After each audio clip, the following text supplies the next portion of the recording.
nhưng thật ra là thắng chỉ còn một người giành chiến thắng kia là fake.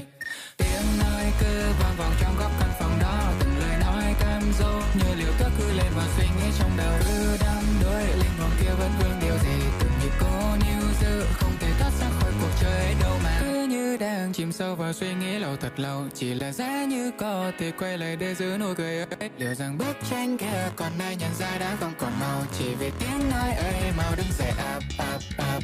Những ước muốn như hiện lên lúc nguy hiểm nhất, dù phải cố níu kéo khoan ngoài ấy như đang hiện ra ở trong đầu. Nắm bắt cho dù vô lý cũng làm được, phải dùng hết kiến thức bung đầu óc tung ra nhìn lại like a monster. Take a minute, run out like speedo.